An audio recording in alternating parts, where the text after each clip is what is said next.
Hello बच्चों, let's see this question. Select the incorrect statements.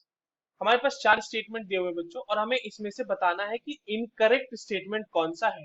चलिए इस क्वेश्चन को सॉल्व करते हैं और एक एक करके इन सारे स्टेटमेंट्स को एनालाइज करेंगे। बट पहले ये देख लेते हैं कि इस क्वेश्चन को सॉल्व करने के लिए हमारे पास कौन से की कॉन्सेप्ट की जानकारी होनी चाहिए। देखिए, ये जो सवाल है ना हमारे पास बच्चों, ये बेसिकली रियल गैसेस का सवाल है और रियल गैसेस से एसोसिएटेड चीजों के बारे में सवाल है। देखते हैं एक एक करके। सबसे पहले हमारे पास स्टेटमेंट है कि at Boyle's temperature a real gas behaves like an ideal gas irrespective of the pressure. ठीक है, पहला स्टेटमेंट जस्टिफाई करते हैं या देखते हैं सही है कि नहीं। देखिए, बॉइल्स टेम्परेचर जो है वो एक टेम्परेचर है। ठीक है, temperature at which real gas जो होती है वो बिहेव करती है आइडियल गैस की तरह। ठीक है, real gas behaves as ideal gas, but ये होता है over a wide range of temperature. Over a wide range of temperature मतलब एक range, sorry wide range of temperature कह रहा हूं मैं, wide range of pressure. Wide range of pressure मतलब एक रेंज ऑफ प्रेशर के लिए, इररेस्पेक्टिव ऑफ प्रेशर नहीं है। इनफैक्ट एट हाई प्रेशर, अगर आप बॉइल्स टेम्परेचर पे भी बहुत ज्यादा हाई प्रेशर दे दोगे तो each and every gas tends to behave as real gas.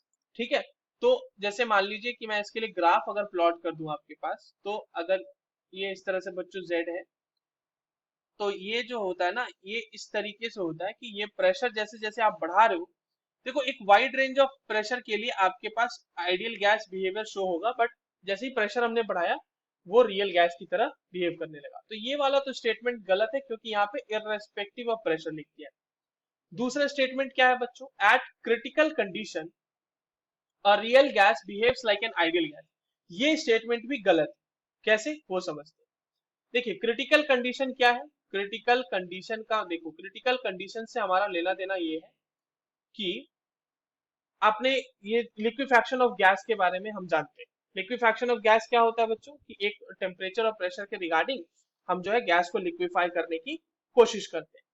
तो क्रिटिकल कंडीशन तो यही बताता है कि वहां पे क्रिटिकल टेम्परेचर है या क्रिटिकल प्रेशर है, क्रिटिकल वॉल्यूम, ये सारे मिलके क्रिटिकल कंडीशन बना रहे हैं हमारे पास किसी भी गैस के लिए। एट क्रिटिकल कंडीशन बच्चों, किसी भी गैस के लिए जो z की वैल्यू है वो लेस देन 1 है। तो लेस देन 1 होने का मतलब यानी ये कंप्रेसिबिलिटी फैक्टर दिखा रहा है, और वो कंप्रेसिबिलिटी फैक्टर 1 के इक्वल नहीं है। और आइडियल गैस के लिए compressibility factor is equal to 1। तो क्रिटिकल कंडीशन पे ये z is equal to not 1 है ना, तो आइडियल गैस की तरह थोड़ी बिहेव करेगा। और एक इस तरीके से समझ सकते हैं कि आइडियल गैस मतलब सॉरी क्रिटिकल कंडीशन पे गैस जो होती है वो लिक्विफाई होती है। ये लिक्विफैक्शन का केस है। तो लिक्विफैक्शन होना गैसेस का, ये इस बात का सबूत है कि रियल गैस बिहेवियर्स होते हैं। रियल गैस बिहेवियर्स मतलब उनके पार्टिकल्स आपस में एक दूसरे को अट्रैक्ट करते हैं, और उनके मॉलिक्यूल्स की अपनी भी कुछ ना कुछ वॉल्यूम होती है जिसको आइडियल गैस इग्नोर करता है। तो ये बात भी सही हमारी मतलब गलत हो गई स्टेटमेंट। ऑप्शन सी कह रहा है कि on increasing the temperature 4 times collision frequency Z1 becomes double eight constant volume. देखिए, कोलिजन फ्रीक्वेंसी की अगर हम बात करें बच्चों, तो what is collision frequency. Collision frequency basically per unit time में आपके पास जो रेट ऑफ कोलिजन है, जो भी आपके मॉलिक्यूल्स हैं उसको बताता है। Now collision frequency is directly proportional to root under T at constant volume की जो हम बात कर रहे हैं। Collision frequency is inversely proportional to root under T. तो अगर हमने टेम्परेचर को 4 टाइम्स बढ़ाया है, लेट्स से कि कोलिजन फ्रीक्वेंसी Z1, ठीक है, तो इसको मान लो Z था, Z के लिए collision frequency is directly proportional to T था, और Z1 के लिए जो टेम्परेचर है वो 4T है। ठीक है, और ये रूट अंडर आ जाएगा बच्चों, ऑब्वियसली रूट अंडर आएगा। तो अब बताओ Z upon Z1 is equal to क्या आ जाएगा, ये root T upon root under 4T।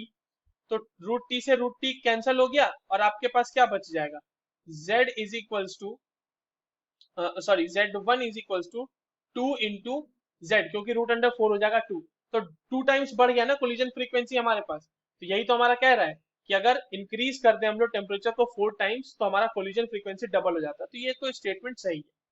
Now last statement कह रहा है कि at high pressure van der Waals constant b dominates over ए।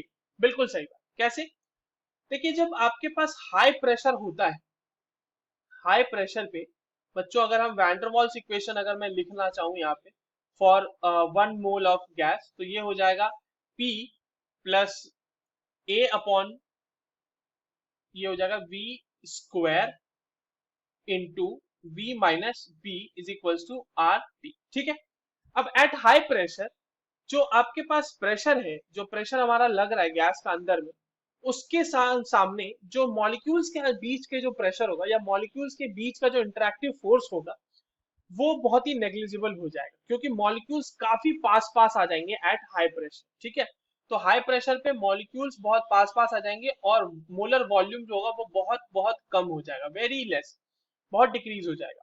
तो इसी वजह से जो है हम इसको इग्नोर करते हुए इसको जो है इसको वैंडरवाल्स कांस्टेंट को इस तरह, मतलब वैंडरवाल गैस इक्वेशन को इस तरह से लिखते हैं, राइट।